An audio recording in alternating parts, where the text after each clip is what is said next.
इस लेक्चर में हम बात करेंगे कि किस तरीके से एडिटिंग के आने के बाद फिल्म मेकिंग में या फिर सिनेमा में एक रेवोल्यूशन आया और किस तरीके से एक ग्रामर इस्टेब्लिश होती गई फिल्म मेकिंग की, कैमरा की, और किस तरह से पोस्ट प्रोडक्शन का वर्क फ्लो बनता चला गया।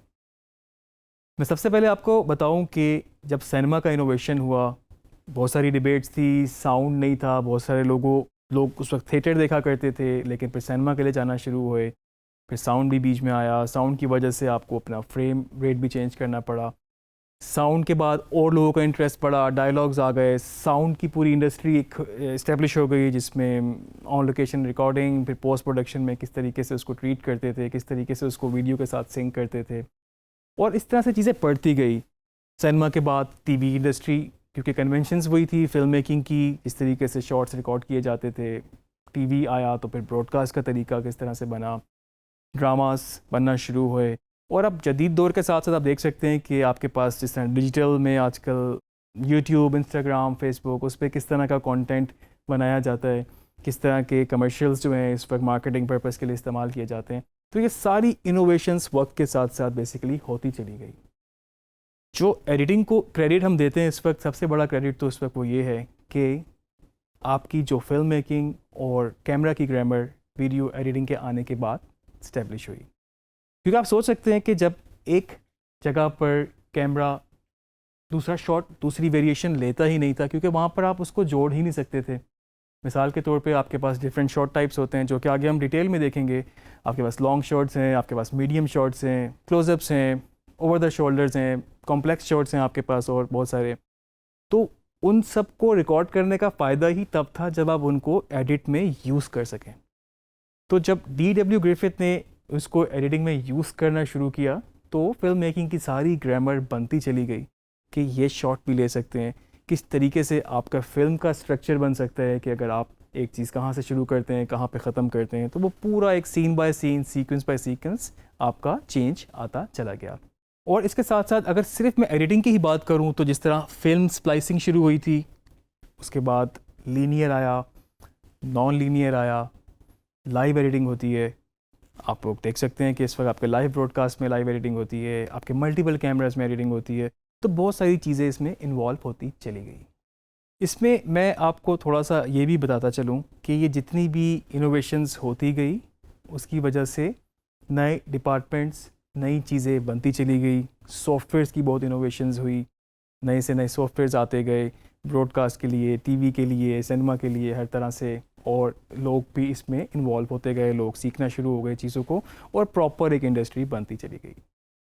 अगर आप थोड़ी सी नज़र दौड़ाएं इस वक्त हॉलीवुड पे, जो कि इस पर कंसिडर की जाती है एक स्टैंडर्ड या फिर एक बहुत बड़ी फिल्म इंडस्ट्री, तो उसमें आपको जो मेजॉरिटी डायरेक्टर्स मिलेंगे वो मिलेंगे जो पहले एडिटिंग कर चुके हैं। इवन पाकिस्तान में भी इस वक्त आपको मेजॉरिटी जो डायरेक्टर जो कि कमर्शियल्स कर रहे हैं, फिल्में कर रहे हैं, या फिर और भी किसी और रोल में काम कर रहे हैं डायरेक्टर्स, तो आपको मेजॉरिटी डायरेक्टर्स वो नज़र आएंगे जो पहले एडिटर रह चुके हैं।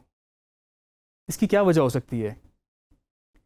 एक वजह तो ये हो सकती है कि आपके पास जब फिल्म होके मटेरियल आता है तो एडिटर उसको प्रीव्यू करता है, एडिटर ही उसको सिलेक्ट करता है, और एडिटर उसको असेंबल करता है, फिर उसका रफ़ कट बनता है, फाइन कट बनता है, फाइनल कट बनता है। तो वो एडिटर की नज़र से इतनी ज़्यादा फुटेज गुजर चुकी होती है कि उसको सारी अच्छाई, सारी खामी, जो भी उसमें अच्छा बुरा होता है, उसको बड़ा क्लियरली नज़र आना शुरू हो जाता है। इसके साथ साथ जब आप एडिट कर रहे होते हैं तो आपको नज़र आती हैं चीज़ें कि इसकी जगह अगर आपके पास कोई दूसरा शॉट होता तो वो ज़्यादा बेहतर हो सकता था। दूसरा शॉट से मतलब शॉट टाइप भी हो सकता है कि अगर इस लॉन्ग शॉट की जगह आपके पास मीडियम होता, या मीडियम की जगह आपके पास क्लोजअप होता, तो आपके पास और बेहतर नैरेटिव बनता जाता। तो ये इसलिए भी आपकी बहुत अच्छी लर्निंग होती है।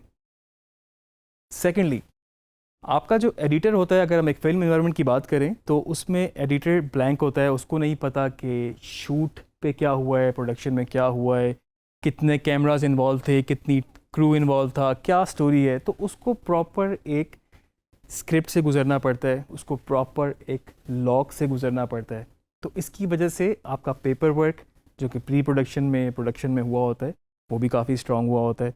तो ये क्रेडिट भी मैं देता हूँ एडिटिंग को कि उसकी वजह से आपके पास सारा वर्क फ्लो बहुत स्मूथ रहता है और वो सारी लर्निंग जो भी चीज़ें होती हैं, जिस तरह से जो भी आउटपुट चाहिए होती है, वो फिर आपका पेपर वर्क की वजह से बनाई जाती है। एडिटिंग की वजह से मैं समझता हूँ कि अगर आप एज अ डायरेक्टर काम करें, एज अ प्रोड्यूसर काम करें या किसी भी डिपार्टमेंट में काम करें, तो मुझे लगता है कि जो आप पोस्ट प्रोडक्शन में सीख सकते हैं वो शायद किसी और डिपार्टमेंट में सीखना मुश्किल हो।